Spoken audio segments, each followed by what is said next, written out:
Watching Mirror Now, Faye D'Souza, thank you for joining us. I am so excited. So remember how I told you we'll do a series of interviews where I'll introduce you to people you ought to meet. Now I know that this person doesn't need introduction, but my God, do we need to meet more people like Devdutt Pattanaik. Thank you so much, Mr. Pattanaik, for coming in. And I'll be using the excuse of your new book. But I wanted to do this interview with you for so long. Thank you. Because of all of the ideas, because of the bravery with which you put out these ideas, and people don't acknowledge this enough. But to be the sort of sane voice in the desert requires a certain amount of bravery, especially today. And I think that's really cool. So let me start off by talking about the new book. And this is Sham. It's the story of Krishna. Yes. And I'll come to the illustrations, which I love, in a bit. But tell us about this book. How is it different from the stack that we've already read? And what's the story here? So I have been writing for the last 20 years. And Ramayana and Mahabharata are the two big epics in India. So there is a book on Ramayana, there's a book on Mahabharata. Bhagavata is the third big epic in India, but it is never really, we don't notice it.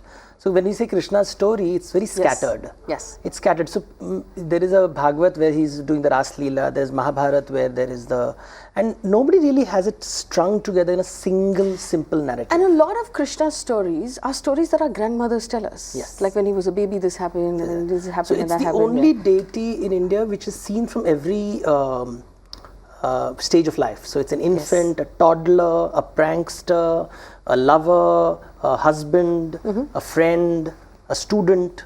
Yes. So every aspect of life flowers as the story progresses. That's the way Bhagavad is. What I love about the book is that you've also taken us through from the beginning of the story. Why did he live life as a human? Why did he not automatically become a king like Ram or like the Pandavas? Why was he a charioteer? What, so all of those, piecing all of that together, because like you said, nobody's ever done that, right? We've only read parts of him in in folklore, in some specific story. So I think that's the really interesting bit. How long did you have to research, or how deep did you have to research to sort of string all of that together? Well, I've been doing it a long time, so now it's not that difficult. The difficulty is to sort of make it seamless. So when somebody reads it, they'll say, "Oh, that's so simple." Yes. The trick is that you work hard enough so that when you finally read it, it looks, "Oh, this is the most obvious thing. Of course, we knew it, but you didn't know it before." And that's the thing you have to do, because you're reading. We don't realize that, the same story is written in Sanskrit. It's written in every regional language. There are poetries written by poet saints, from Tamil Nadu, from Andhra Pradesh, from Maharashtra, from Kashmir. I've read portions of this story in what we call Hale Kannada, which is old Kannada, which was written thousands of years ago, in sonnets, which is amazing. And the fact that the story matches what you're writing today is so cool. And I want you.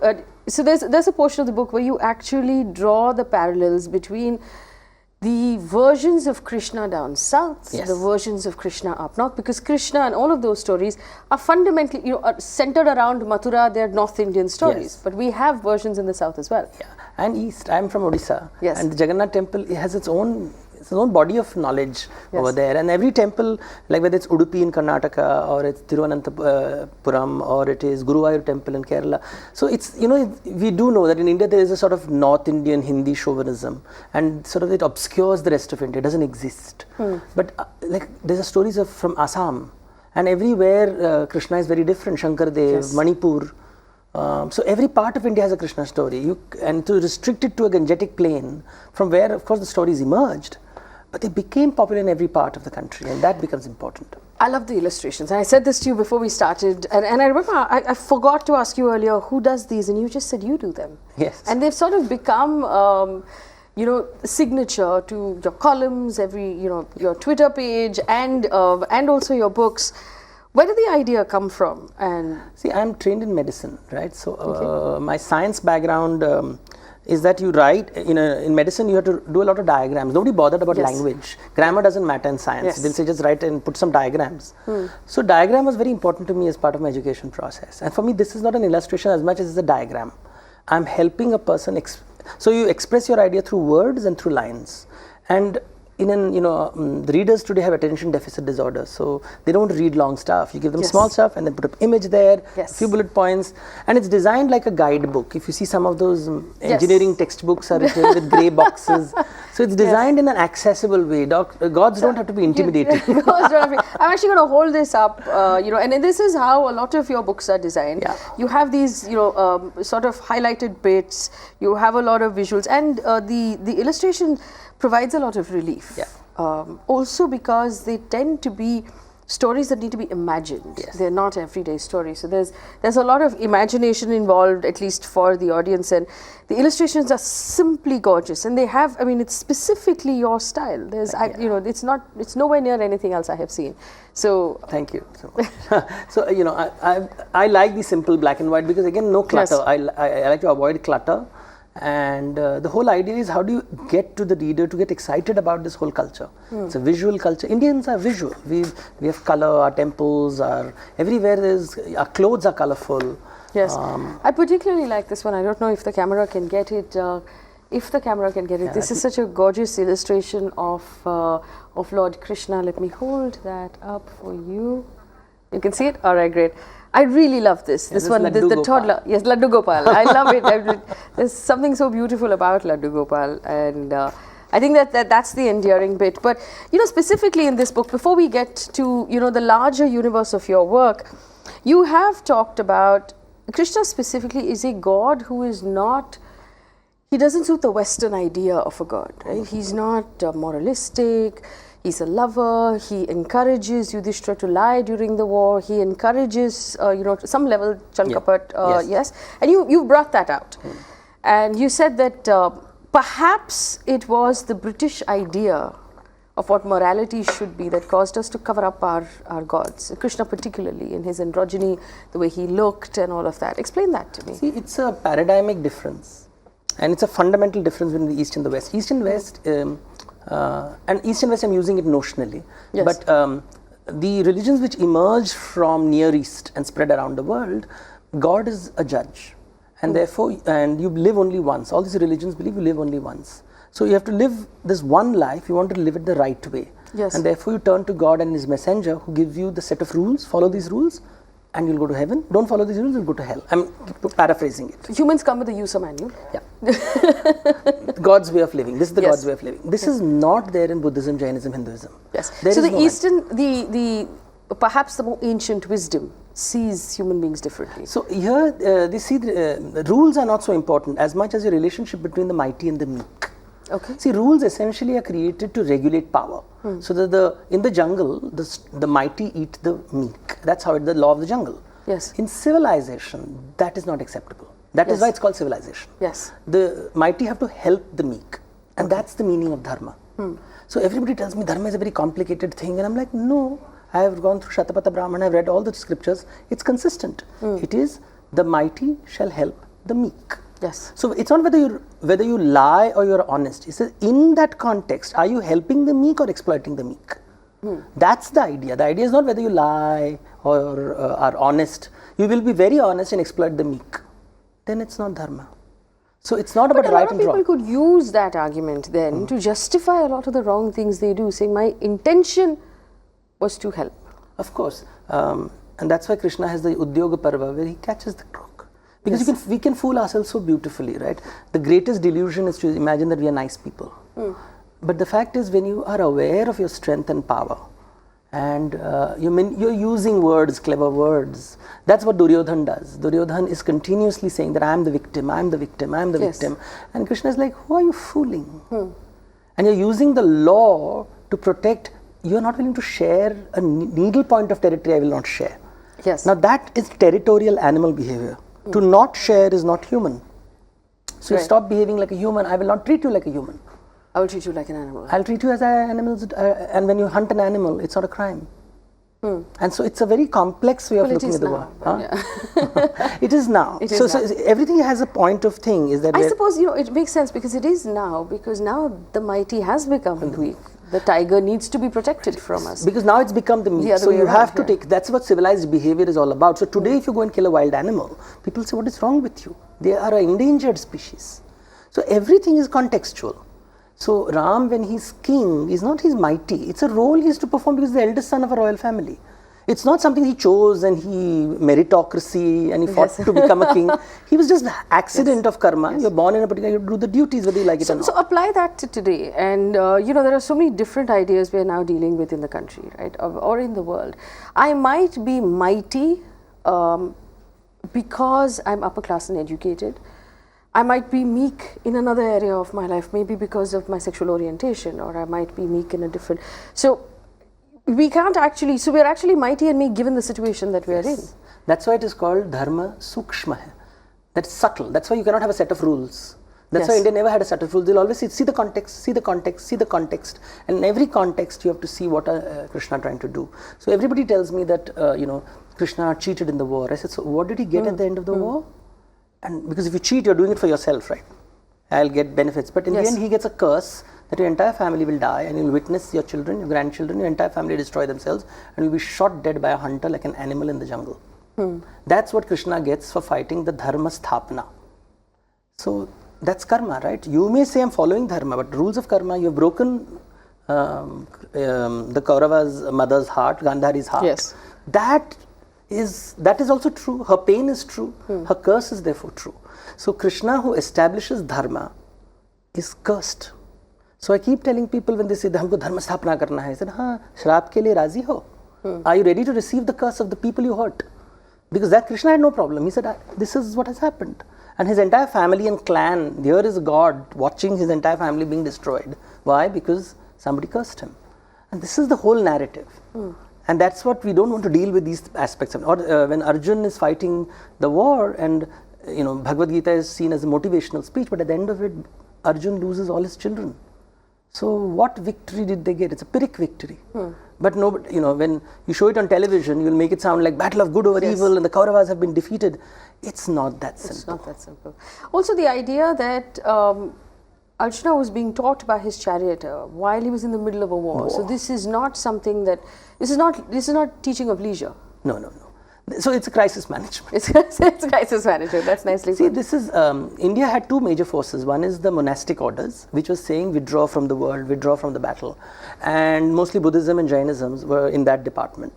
And Hinduism countered this by saying that no, you should participate in the world, and participation is key to life. And so it's dramatically demonstrated by these things, like in the middle of the battlefield, you're being given a discourse. So that means you have to participate in the war, you have to fight. So they didn't have simple things, what is violence, what is non-violence, is continuously being discussed. Right, Facebook is going completely bonkers right now. We have Aparna Jayashankar who said, I've already read the book, wonderful. Is it out yet and available in stores? Yes, I thought I had to pre-order mine. Okay. Not much of the Bhagavad Gita in it, but all kinds of little interesting facts and explanations which are so great, is what she says. Asim Arun has said, I'm a big fan of Devdutt Pattanaik ji since his articles first started in the midday. I've read most of his books, very enthralling and interesting in today's time. Since we're talking about today's time, and you also in the book mention how Krishna, since this book is about Krishna, you talked about how he was androgynous perhaps in his appearance, also in his, the fact that he was a sexual god. And a lot of that has been denied. Is modern religion or modern Hinduism today denying portions of us that are perhaps inconvenient? Yeah, well, it's not inconvenient. It is just that some people can't handle it. Okay. We have privileged celibacy over love. And that is so if you see all the Gurujis and all, they privilege celibacy, and they don't privilege love. And love of every form, physical, psychological, emotional, intellectual. I personally believe, and I was raised Catholic, I believe that asking someone to be celibate their entire life is perhaps unnatural, and also in that way asking for trouble, because you're putting someone on the wrong side of their own beliefs. And your body is going to crave things. We should not underestimate the power of our body. And that's why Krishna is called Shringar Murti. He spends all his time adorning himself with sandal paste, and it's very feminine almost, with his little peacock feather and silks. The idea being the body is important. And in India, there were always two parallel streams. There was what is called the body consciousness. So one can call it the tantric way, which is Tantra. valuing the body. And then there is the Vedic way. Yes. And the Vedic way was, over time, not originally, but over time became far more towards the monastic and celibate side. And they were running parallel. So in a traditional temple, 300 years ago, if you went to a temple, there would be Devadasis inside, there would be priests, there would be monks, and they would live in sort of relative harmony with some tension between them. But when the British came, they said that, this physical side of your religion is horrible. And we should first of all cover up. Cover up. So women didn't cover themselves. Or suddenly we're in the South, yes. And then now you're feeling ashamed of it. You're made to shame associated with your body. You have to cover it. People don't understand that in India, our body, the temple celebrates the body. Yes. Shringar is celebrated everywhere, and there's no issue. It's just a matter of fact. There's enough written about the fact that the British thought that as a race, we ate a lot of spice and we were far too sexually charged. Yeah. They found it offensive. They found that the race itself was far too sexually charged. So the white man's burden was then to remove that sexual energy from the race. And even today the colonized mind exists because we genuinely see eroticism as something bad. Yes. It is to be balanced. Everything has a place. When you're young, at old, everything. There's a time, nature is sexual in some parts of the time, not all the time. Yes. Right? There's a time when it'll be fertile and it'll be bursting with flowers and like all the plants are excited. But not all the time. All the time. The season changes and then the plant is no longer, it's now celibate sometime. So this understanding of sexuality and balancing things out, the 4 goals of Hinduism were Dharma, so responsibility, Kama, fun, just have fun. And moksha, freedom from everything. And obviously you have to go through those phases. So unlike the other beliefs, you can't just give everything up on one day. You have responsibilities. You have responsibility. Your wife, it's like, I want to be celibate, but you're married. What about your wife's desires? Yes. You can't just walk away and take a decision one day and okay, bye-bye. What about to deny her pleasure in a society, then, or you will not let her have pleasure, and there's sort of a perverse satisfaction in denying other people pleasure. So this Puritanism, this Victorianism started emerging in the 19th century. And so homophobia? Well, we don't know whether homophobia existed, but remember, it's not a rule-based society in India, right? So we never had a rule saying this is wrong. It's just people had different kinds of sexual behavior. I don't want to go to the extreme of saying that people were comfortable cool with it, and there were gay clubs happening everywhere. Although that would have been nice. That's a very 21st century and 20th century phenomena. This whole idea. No, but a lot of the arguments that we get is that being gay is not in the Indian culture. Yes. It's not our culture. Which I find difficult to believe, because the fundament, the 377, again the British brought with them. It's a law, it's in the Bible, it's in their laws, so we know where it came from. See, the thing is, to deny somebody something makes us feel powerful. And that's a way of becoming powerful, right? नहीं, हमारे शास्त्रों में नहीं लिखा है. बेटी तुम ये नहीं कर सकते, लड़के तुम ये नहीं कर सकते. So by denying you access to pleasure, never thought of that. It makes you feel powerful. So anybody who says that you can't do this, especially when the person doing it doesn't hurt anyone, is just this sheer ego massage. It's like, I call it ego orgasm. Because you can't get it out any other way, because you can't have pleasure. You have never been in love. You don't know what it feels for your body to be adored and to be celebrated. You will not let others do it.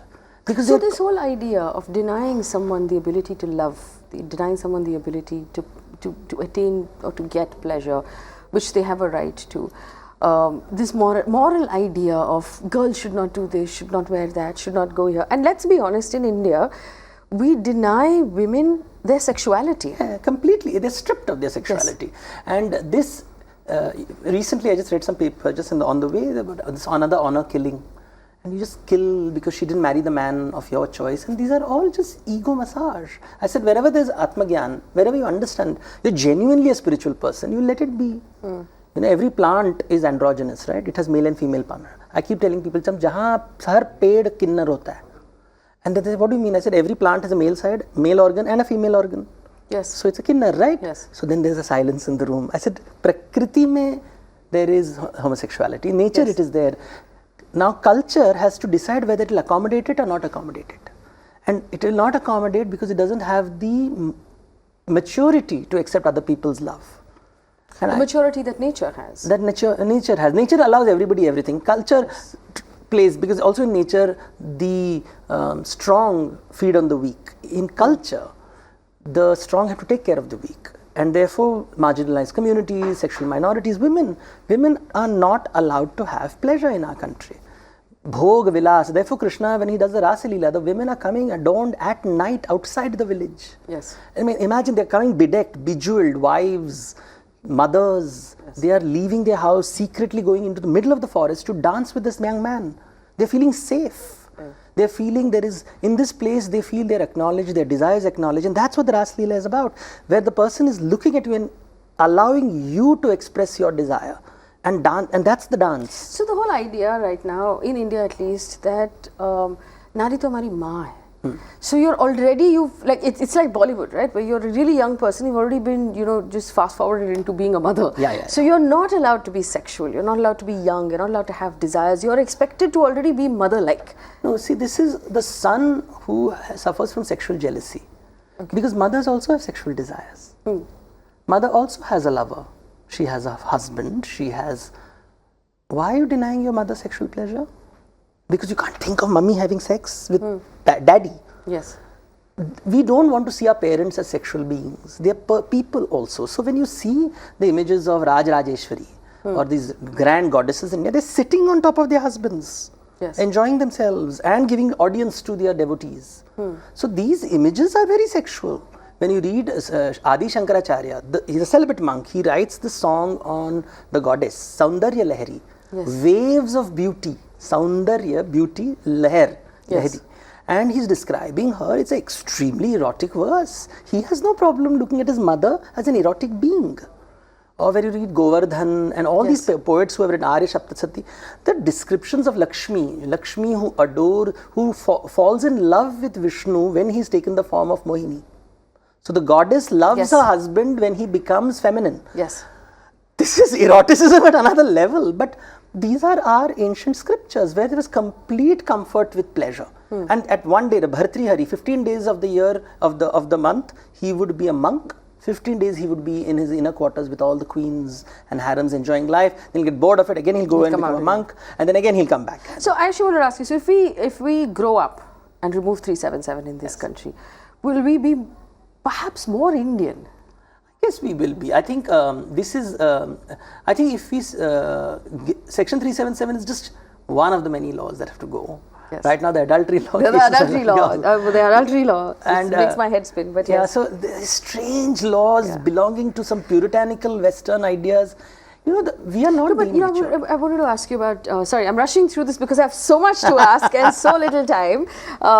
You wrote a column about the diversity inside of Islam. Yes.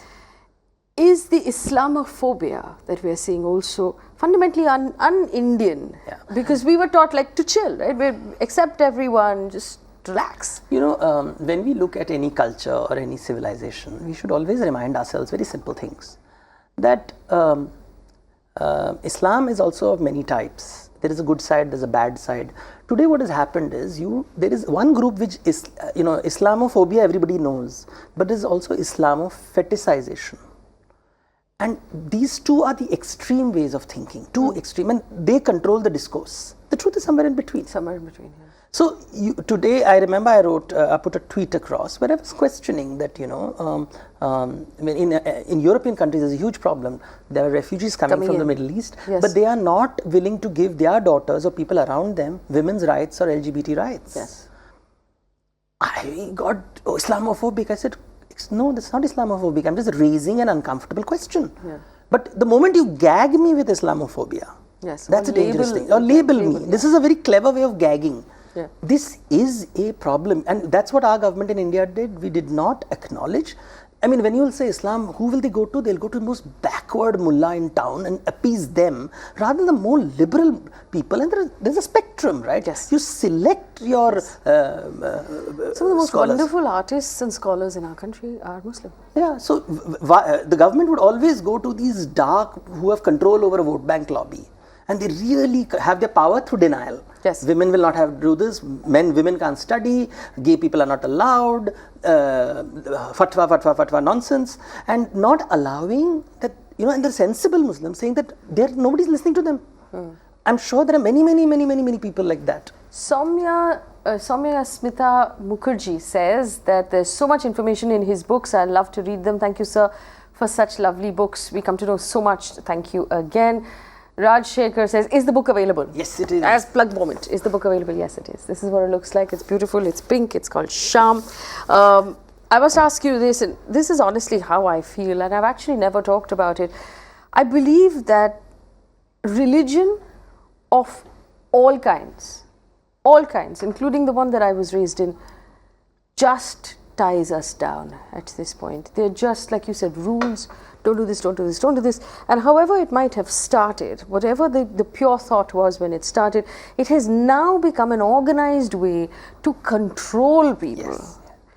And I'm saying this about all religions, and I know you guys are going to write hate to me, but I'm saying this about all religions. Also, all religions subjugate women. I don't know why, but they all do. Control people, control women specifically to control society. Have we, the modern idea of who is a Hindu? Again, you've dealt with this extensively, and there's so much going on, there's so much hate, there's so much aggression going on, which is perhaps non-Hindu in some ways. What is your reaction to what we're seeing? I understand Hindu anger, but one has to be careful when you say that, because everybody will say, oh my God, now I'm saffron robed, lynch loving, Islamophobic and lynch loving. Who loves you? So, we are in this extremist worldview, but the thing is, one of the reasons I started writing these books is because when I read intellectuals in India writing about Hinduism, they had reduced it to the caste system. Yes. So when you read some of the best historians in our country, I don't want to name them, but when you read some of their writings, not just historians, but also anthropologists, sociologists, the only way to understand Hinduism is through caste system. Globally I go to, they would say, what is a caste system? And I said, it's the most complicated system in the world. And it's even today, if you talk to tough scholars, they'll say, we know how it evolved, there are lots of questions, a lot of gaps, how the British have contributed to it, how it has changed over time. It's a very complicated system, but by reducing it, there has always been the sense, so you're always on the defensive. You were always on the defensive, and not many people knew the grandeur of Hinduism.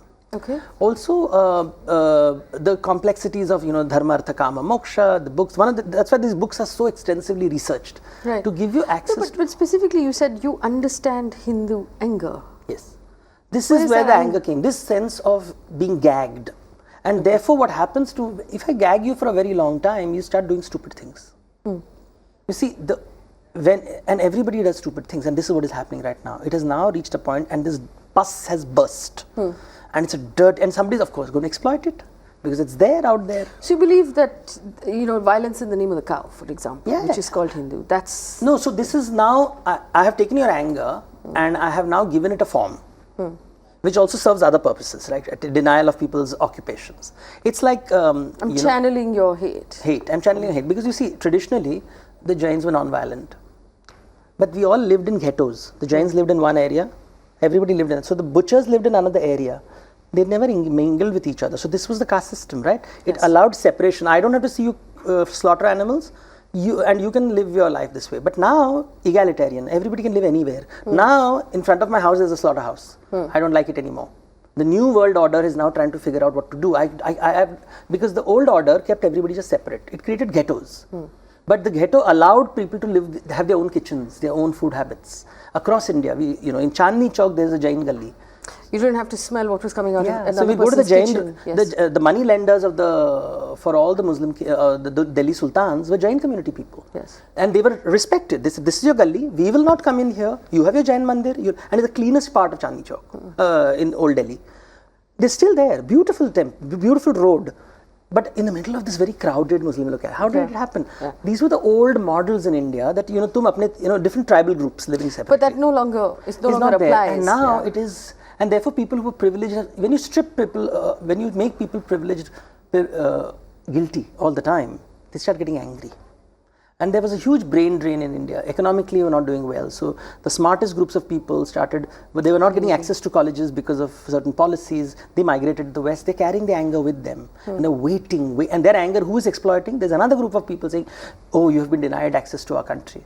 So these things are happening, and they were there all the time. They were there all the time. They're building up, and a good governor has to, because our politicians are only interested in vote banks. They're not seeing what's going on. Yes. This is building up over time, and what we are seeing today is a pus has burst, and you're seeing the dirtiest and the darkest form. Is there an antibiotic? Is time. Oh God. Because you see, these but kind of I mean, things that don't would last just mean forever. that we have to drain the abscess before it drain heals. the abscess. So one has to be a little patient and not be reactionary about these things. Okay. And we are definitely going through a very dark phase. This kind of celebration of violence. One is being violent. Societies have always been violent.